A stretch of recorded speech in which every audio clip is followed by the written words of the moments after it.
So alright guys, today I want to cover a project that is not quite done yet, so expect there to be a part 2 covering this. So with that said, the idea for this project came to me after I built the LED single NPN transistor oscillator. I kind of forgot to mention that with this oscillator, just like with any other oscillator, you could pick it up over SDR or over a AM radio. So I thought it would be cool to design a parabolic antenna and put this LED in the front of it. And not just do that, but also make the parabolic antenna actually work. Now with this antenna 3D print here, I didn't design most of it. I actually found a model online and tweaked the hell out of it for this project. I wanted to be able to pack as much as I can within this little model as I possibly could.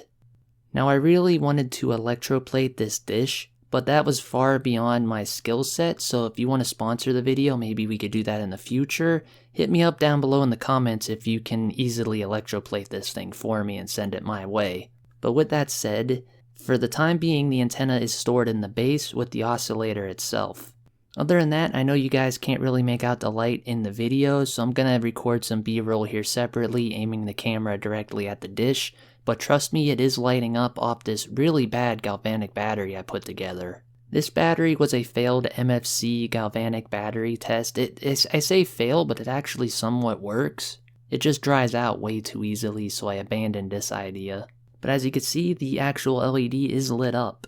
I plan to actually power this using the humidity from the air if at all possible. If not, I'm going to use a thermoelectric generator and try to get that to work at ambient temperatures. Right now, I've built this 2x2 6-cell, I believe it is, air battery. This actually works if you breathe on it. You can actually light the LED up just about. The only problem is it dries out rather quickly, and it doesn't pull as much humidity from the air as I was led to believe.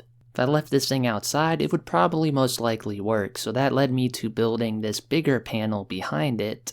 Now this isn't an air battery, it's a triboelectric, pretty much charge collector. It's a rain cell, basically. What happens is one charge gets separated, goes into the other, and that will then be added up in series, and you'll get a higher voltage out. As you can see, this isn't quite done, and it's a little overkill for this specific thing, so I may finish this up as another separate project at another date. I got 2 of these panels, so what I would like to do is hook them to some wood, get some nuts and bolts, and connect things up properly with a full bridge rectifier. From there, I'll probably hook this up into my solar charge controller to collect, well, energy when it's raining. Besides that, I got this really large enclosure to put everything inside of. This thing is massive. It doesn't quite show up on camera, however, it is a pain to work in.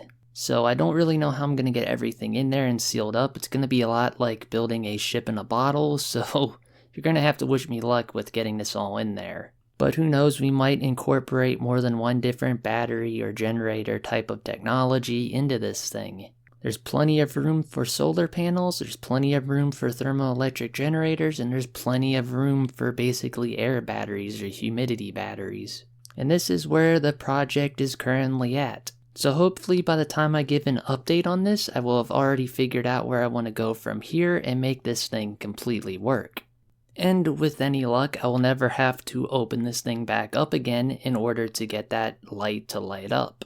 But before I go, speaking of the light, I might redesign the dish so that this light sits a little bit better in there. Right now it's kind of just pressure fitted in place and can wiggle around. However, I did it like this so that I could easily pop it out, put a new light on if it were to burn out. In fact, the other end of this clips right into the circuit board itself, so I really wanted this to be replaceable in case it ever did burn out. But yeah, with that said, that's basically it for this video. I'm gonna leave it off here now. DTPK signing off. Peace. Well, a blocking oscillator without blocking oscillator components. Now furthermore, on this quote-unquote bug before, what happens is you go to set up a game in Lutris, then you go